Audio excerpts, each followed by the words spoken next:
Latest example of the problem, Glastonbury, Britain's huge music festival, 200,000 people. Is this free speech to tolerate or hate speech to isolate? You tell me. Free! Free, free! Free, free! All right, but have you heard this one, though? Death, death to the IDF! Death, death to the IDF! Death, death to the IDF! Death, death to the IDF! Death, death to the IDF! Hell yeah, from the river to the sea, Palestine must be, will be, inshallah, it will be free. The group had been planning a U.S. tour for later this year. The State Department announced they're revoking the visa, saying foreigners who glorify violence and hatred are not welcome visitors to our country. It's a tricky issue in America, or isn't it, about what we allow to be said and acted upon. Bari Weiss, founder and editor of the Free Press, says we're seeing an unprecedented speed of anti-Semitism around the world and has a warning. What's going to happen if we don't reject it and how we do that. Bari's here to join me now. Thank you for taking the opportunity, Bari. Thank you so much for having me, Chris. So the pushback is, it's speech. Got to tolerate it. Hate to hear it. Ugly ideas. And anti-Zionism and having a problem with how Israel conducts affairs is different than being anti-Semitic. What do you make of those two notions? Well, I'll start with the fact that this is a country, the UK, in which there are people in prison for bad tweets that they deleted after a few hours. There are people who go to jail in the UK for praying in their head near abortion clinics. We've written about many such cases at the Free Press. So the idea that this is simply about speech when there's so clearly a double standard, both in terms of cultural mores, but also in terms of enforcement by the law. We should note, of course, that that country doesn't have a First Amendment, so there's just a different set of principles.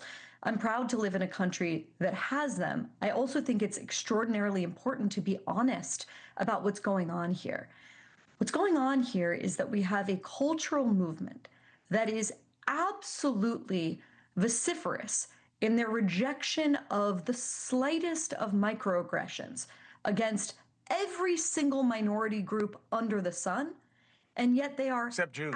They have absolute tolerance for free speech when it comes to this one particular issue, and that issue is the Jewish people. At this point in time, when we have seen a fiery assault against elderly Jewish people marching in Boulder, Colorado, a peaceful protest to talk about freeing the hostages being held by barbaric terrorists in Gaza, and they are assaulted with a man throwing firebombs at them. One of the women who was injured in that attack earlier this month, 82 years old, Karen, I believe her name is, I'm blanking on her last name, died today of her injuries. And the person that is setting her on fire is screaming, "Free Palestine." So we can pretend that free Palestine simply means we don't want a people in the world, namely the Palestinians, to suffer under the oppression both of Israel's war against Hamas or the oppression that living under authoritarian Hamas rule means. And anyone who's a human being would be opposed to that.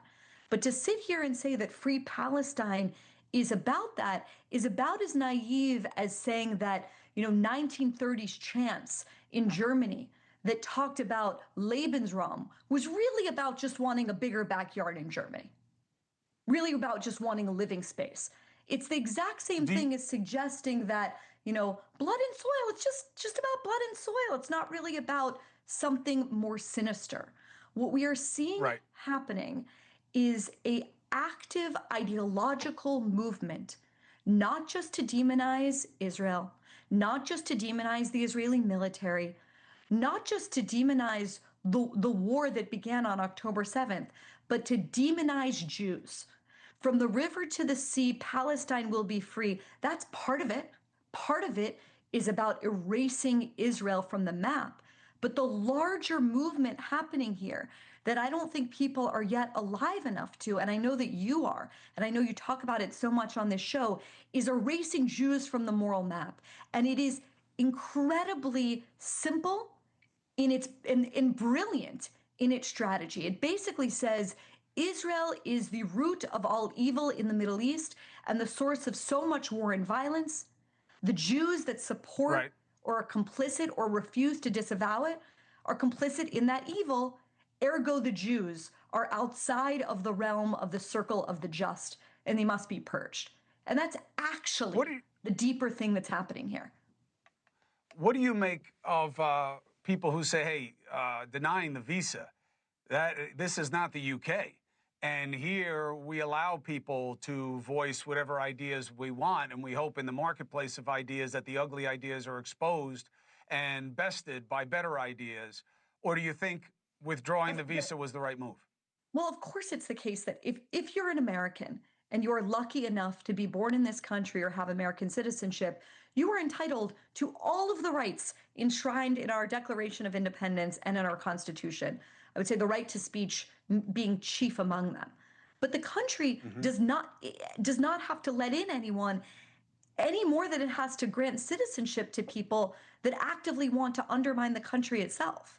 So I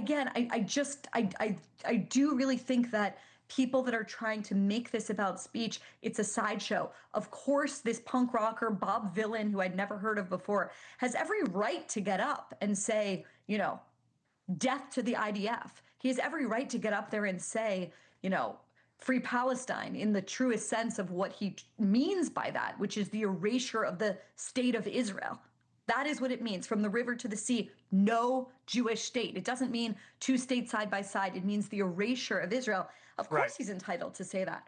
And I'm thrilled that I don't live in the UK where those rights are not enshrined in the First Amendment. I'm thrilled to live in this country where that's true. That's really, though, not what this is about. This is about calling out clearly a cultural, ideological movement that is trying to purge Jews from institutional spaces, from cultural spaces. It is already totally normative in the music business, where there are lists of Zionists in music. People have been denied the ability to play at clubs. They've had jobs rescinded. There was an amazing story out today about the lead actor in the show Tehran, who had 5 family members murdered at Kibbutz Be'eri, and her managers were pressuring her. Just a few social media posts that say free Palestine and the war. She refused, and all of her work dried up. There is a cultural boycott going on right now, one in which getting on stage at the largest music festival in the UK and screaming death to the IDF is acceptable and chic, and yet forcing speech, which is what's going on here, people that don't go along with it, that's sort of given up. No one has any concern about that. Thank you for watching. Subscribe below and download our NewsNation app right now on your phone, and you will get fact-based, unbiased news for all Americans.